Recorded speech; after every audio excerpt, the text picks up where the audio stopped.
Hello കൂട്ടുകാരെ, മഴ തോരും മുൻപേടെ ഇന്നത്തെ എപ്പിസോഡിൽ സ്റ്റാൻലി കുറേ സത്യങ്ങളൊക്കെ തിരിച്ചറിയുന്നുണ്ട്.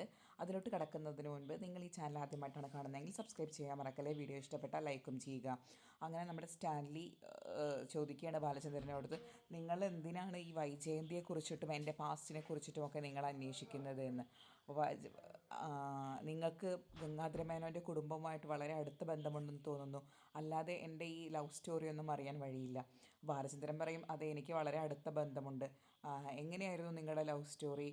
നിങ്ങൾ ആഗ്രയിലായിരിക്കുന്ന സമയത്ത് എങ്ങനെയായിരുന്നു എന്ന് ചോദിക്കുകയാണ്. എന്നിട്ട് ബാലചന്ദ്രൻ തന്നെ അങ്ങോട്ട് കഥ പറയുകയാണ്. നിങ്ങൾ നാട്ടിൽ നിന്ന് കൊണ്ടുവരുന്ന പലഹാരങ്ങളും അച്ചാറുകളും ഒക്കെ നിങ്ങൾ അതുമായിട്ട് സുപ്പീരിയർ ഓഫീസറായ ഗംഗാധര മേനോനെ അതുമായിട്ട് കാണാൻ പോകും.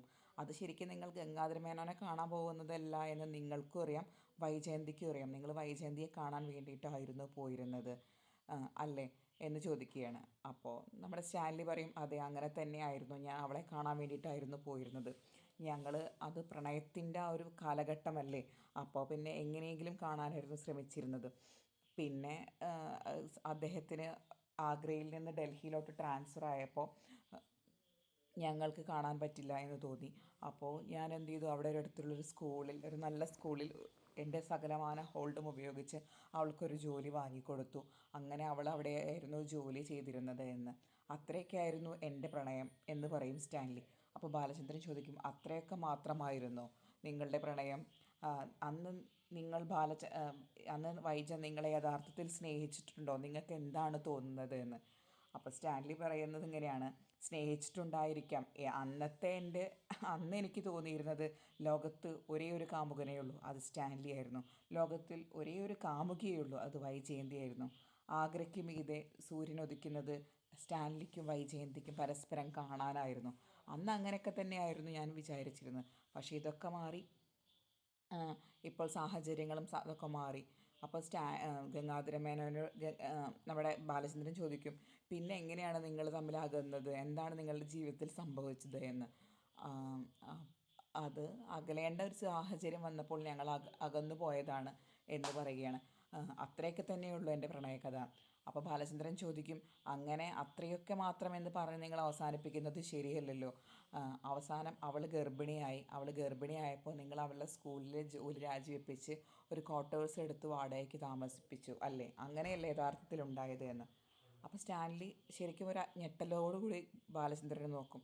എന്നിട്ട് പറയും, ഇതൊക്കെ നിങ്ങൾക്ക് എങ്ങനെ അറിയാം? നിങ്ങളായിരുന്നു അന്ന് ഗംഗാധര മേനോൻ്റെ കൂടെ വന്നിരുന്ന ആൾ. അവളേനെ ഞങ്ങളുടെ ക്വാർട്ടേഴ്സിൽ നിന്ന് പിടിച്ച് വലിച്ച് കാറിൽ കയറ്റിക്കൊണ്ടത് 4 പേരാണെന്ന് എനിക്കറിയാം. ഒന്ന് ഗംഗാധര മേനോനാണ്.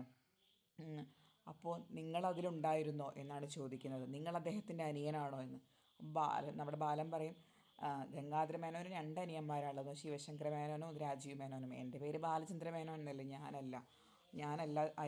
ഞാൻ അതിലില്ലായിരുന്നു. അത് കഴിഞ്ഞതിന് ശേഷമായിരുന്നു ഞാൻ വന്നത് എന്ന്. അങ്ങനെ ആയിരുന്നല്ലേ. എന്നിട്ട് നിങ്ങളെന്താണ് പിന്നെ വൈജയന്തിയെക്കുറിച്ച് അന്വേഷിക്കാൻ? വൈജയന്തി ഗർഭിണിയായിരുന്നല്ലോ എന്ന്. അപ്പോൾ സ്റ്റാൻലി പറയും, ആ സമയത്ത് ഞാൻ നാട്ടിലായിരുന്നു. ഈ സംഭവമൊക്കെ സംഭവിക്കുമ്പോൾ ഞാൻ നാട്ടിലായിരുന്നു. എൻ്റെ അമ്മയ്ക്ക് പെട്ടെന്ന് വയ്യാതെയാവുകയാണ്, അമ്മയുടെ മരണമൊക്കെ അവിടെ ഉണ്ടായി. പക്ഷേ അതിൻ്റെ ചടങ്ങുമായി ബന്ധപ്പെട്ടൊന്നും എനിക്ക് തിരിച്ചു വരാൻ പെട്ടെന്ന് പറ്റിയില്ല. പക്ഷേ വിവരങ്ങളെല്ലാം ഞാൻ അറിഞ്ഞു. ഞാൻ അവൾക്ക് സഹായത്തിന് ഒരു ആയയെ അവിടെ വെച്ചിരുന്നു. പിന്നെ ഞാൻ അവളെ അന്വേഷിച്ച് പോയിട്ടൊക്കെ ഉണ്ട്, പക്ഷേ എനിക്ക് അവളെ കണ്ടെത്താൻ കഴിഞ്ഞില്ല. ഇപ്പോൾ അങ്ങനെയാണ് ഉണ്ടായതെന്ന് ചോദിക്കുകയാണ്. ബാലചന്ദ്രൻ ചോദിച്ചു, പിന്നീട് നിങ്ങൾ അവളെ അന്വേഷിക്കുകയും ചെയ്തിട്ടില്ലേ എന്ന്. അപ്പോൾ നമ്മുടെ സ്റ്റാൻലി പറയും, അവൾക്ക് ഇപ്പോൾ വിവാഹം കഴിച്ച കുട്ടികളും കുടുംബമൊക്കെ ആയി ജീവിക്കുന്നുണ്ടാവും. ഞാൻ വിവാഹം കഴിച്ചില്ല, എനിക്കും ആയല്ലോ കുട്ടികൾ. ഇപ്പോൾ ഏതെങ്കിലും ഒരു മണ്ടൻ, ഏതെങ്കിലും ഒരു പടുവിഡ്ഢി അവളെ വിവാഹം കഴിച്ച് അവളുടെ കൂടെ താമസിക്കുന്നുണ്ടായിരിക്കും. പക്ഷേ ഒന്നെനിക്ക് ഉറപ്പാണ്, അവൾക്ക് എന്നെ മാത്രമേ സ്നേഹിക്കാൻ കഴിയുമായിരുന്നുള്ളൂ. കാരണം അവളൊരു വിവാഹം കഴിച്ചാലും ഒരിക്കലും എന്നെ സ്നേഹിച്ചതുപോലെ അവൾക്ക് അയാളെ സ്നേഹിക്കാൻ പറ്റില്ല. ചിലപ്പോൾ സ്നേഹിക്കുന്നത് പോലെ അഭിനയിക്കുമായിരിക്കാം, പക്ഷേ യഥാർത്ഥത്തിൽ അയാളെന്നെ സ്നേഹിക്കില്ല, അതെനിക്ക് ഉറപ്പാണ് എന്ന് പറയുകയാണ് സ്റ്റാൻലി ബാലചന്ദ്രൻ്റെ അടുത്ത്.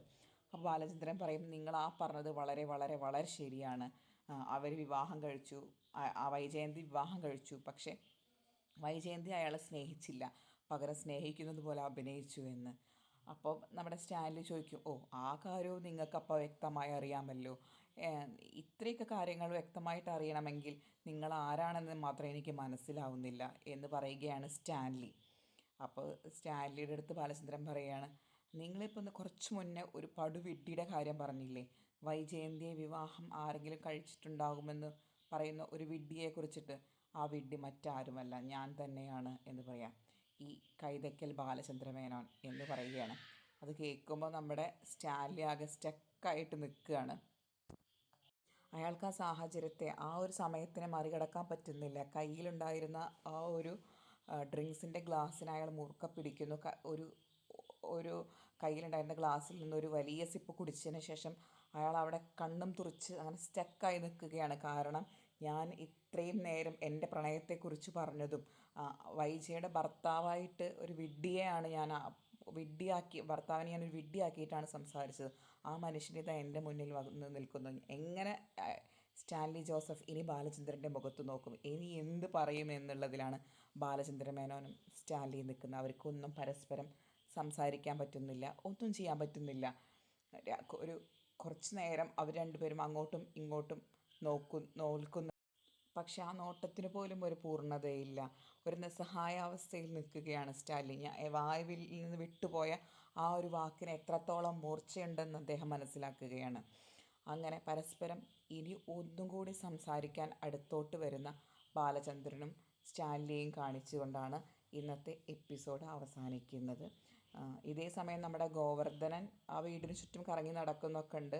പട്ടിയെക്കുറിച്ചിട്ടുമൊക്കെ അന്വേഷിച്ചിട്ട് നമുക്ക് ഈ ഒരു സീനിൽ നമ്മളൊന്ന് റിലാക്സ് ചെയ്യിപ്പിക്കുകയാണ് ആക്ച്വലി ഗോവർദ്ധനൻ എന്ന കഥാപാത്രം. ശരിക്കും ഈ ഒരു സീരിയൽ കണ്ടുകൊണ്ടിരിക്കുന്ന പ്രേക്ഷകരുടെ മനസ്സിൽ സ്വാഭാവികമായിട്ട് വരുന്ന ഒരു കാര്യമാണ്, ഇതിലെ ഹീറോ, മഴ തോരും മുൻപേയിലെ യഥാർത്ഥ ഹീറോ മറ്റാരുമല്ല, സ്റ്റാൻലി അല്ല, മനു അല്ല, അത് ബാലചന്ദ്രൻ തന്നെയാണ് ദ റിയൽ ഹീറോ, ഈ സീരിയലിൻ്റെ മനസാക്ഷി.